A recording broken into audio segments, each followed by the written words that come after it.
Welcome back to the places where we go, where today we continue exploring Copenhagen with a visit to Rosenborg Castle. And in our quest to keep food costs in check, bakeries were one of the things that became an option for us. And one that we visited was called the Taffelbay Bakery.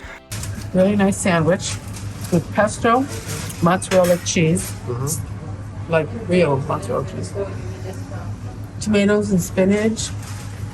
The pesto is very good on fresh bread. I think out of any place we visited in Europe, the breads in Denmark and especially here in Copenhagen they were very distinctive, loaded with seeds, just fantastic bread. In fact, we were so taken by it that when we came back home, we learned how to make Danish bread. You learned how to make Danish bread. I did. I've been making it for you ever since. Yes. So, stopped in for a quick bite at a bakery before our timed entry to Rosenborg Castle. Yes. And while we were enjoying our sandwiches and very tasty coffees, I noticed where the breads were, there was one that was called a California bread and caught my eye, and the lady behind the counter saw me oogling it, Yes. eyeballing it. And then she said, "Hey, I give you half a loaf." Give you half a loaf. I was like, We're like, no. I'm gonna eat it. I'm gonna eat half a loaf. But she gave us like a piece of, like a chunk of some kind of roll bread, something. bread, like a rolly bread. Yeah, so we got a bonus bread at the bakery. Very nice lady. Wow, she was wonderful. She was fun to talk to. Yeah. So that was good. That was a fun experience. Yes, it was. Yes. And now off to the castle.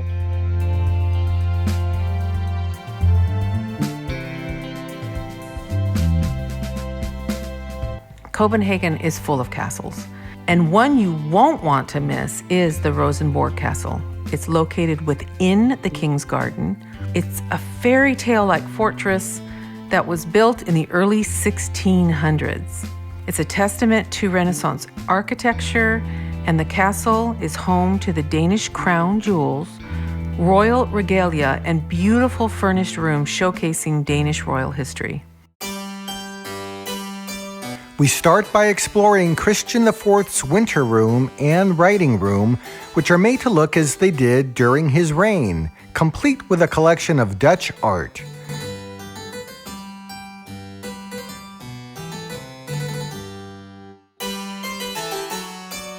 This clock with moving figures is quite impressive. These bloodied clothes of Christian IV remain from a naval battle in 1644, where the king lost his sight in one eye. Take a look at this impressive ceiling, and it's in 3D. This is Christian V's hall, where the walls are clad with woven tapestries purchased in the Netherlands and installed in the 17th century.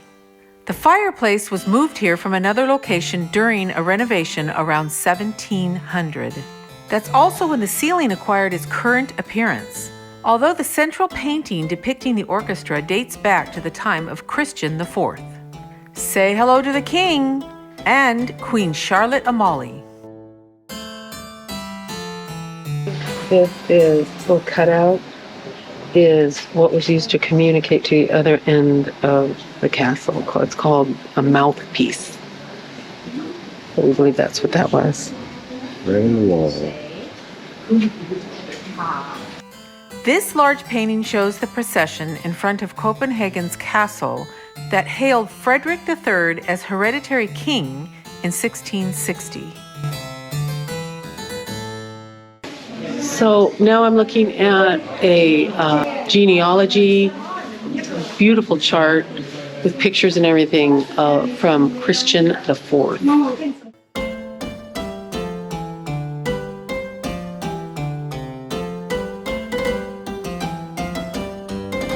The Rose Room has walls decorated from 1665, which are among the oldest interior decorations in Chinese lacquer style. This stunning table is inlaid with semi-precious stones. it's a present from the Grand Duke of Tuscany. Frederick IV's hall is stunning with a marble fireplace, painted emblems in the ceiling, and Flemish tapestries. This room was the bedchamber of Princess Sophie Hedwig. The tapestries depict scenes from the life of Alexander the Great. Objects in the room relate to the life of Christian VI and mainly date from the first half of the 18th century. The walnut cupboard in the Rose Room contains a mechanical orchestra. Recent conservation has made it possible to recreate the original music. So apparently this cabinet behind me is capable of making music, but we're unable to hear it, unfortunately. At first I thought the light. Yeah, yeah. It's just the way it's painted. Look at it, it's gorgeous.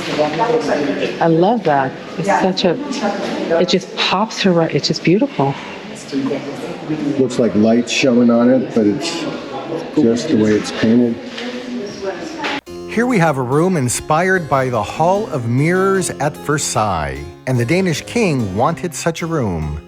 At the time, mirrors were outrageously expensive and was an extraordinary experience to see oneself reflected in the ceiling and walls.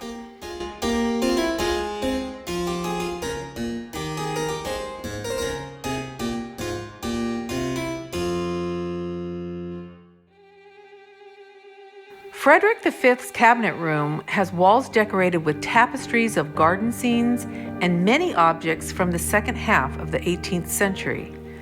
The amber chandelier is a showpiece in this room. We move on to the room of Christian VII. Although he never stayed at Rosenborg Castle and likewise never used this room, in the 1930s the room was decorated with objects and paintings from the time of Christian VII. Now we make our way up to the second floor where we find the Great Hall. Wow. The beautiful Knight's Hall was designed as a ballroom.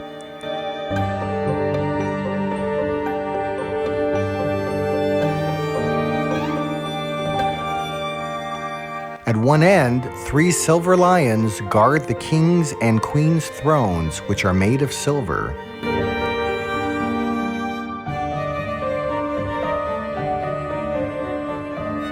In the middle of the ceiling is the national coat of arms, and the walls are adorned with tapestries depicting Christian V's victories in the war against Sweden from 1675 to 1679.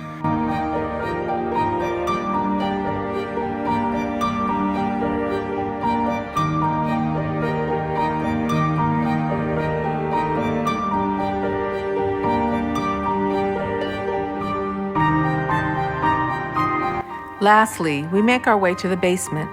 Here you can view the Rosenborg weapons collection, which includes weapons preserved from the 1600s. During the 18th century, most of the weapons in the Rosenborg weapons collection were moved to Christiansborg Palace, but most of that collection was lost in a fire in 1794.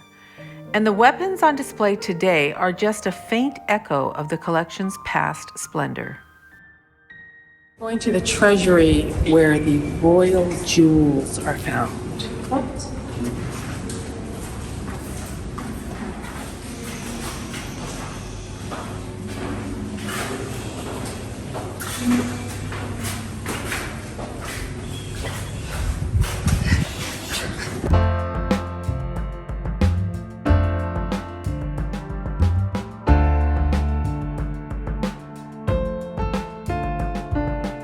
The grand finale takes us to the Treasury, where you can see the crown jewels, the regalia, and the crowns of the Danish monarchs. These precious jewels may only be used by the Queen and only within Denmark. They make their appearance just a few times a year with the Queen, including at the annual New Year's banquet. Now, this room was very well guarded. It has security there. And these crown jewels were magnificent. They were gorgeous. And I enjoyed that room a lot. I really did. Not that I won't, it's okay. I'm satisfied with my diamond. With your diamond? I have a couple diamonds. Yeah, You've gotten me diamonds, so I'm happy with it. No pressure, honey. No pressure. All right, we just came out of Rosenborg Castle in Copenhagen. What'd you think? It was amazing. I loved it. It was getting rain on my head. Raindrops falling on your head. It was so elaborate. I don't even know how they preserved that much from that time, in the Middle Ages.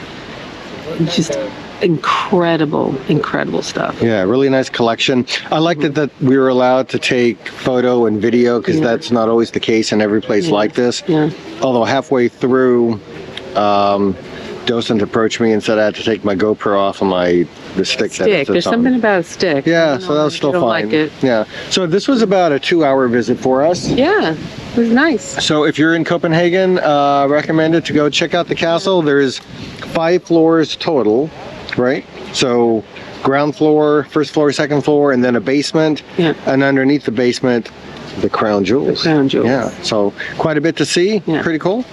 Yeah, very cool. Yeah. It's very nice. I really enjoyed it. And it is timed entry.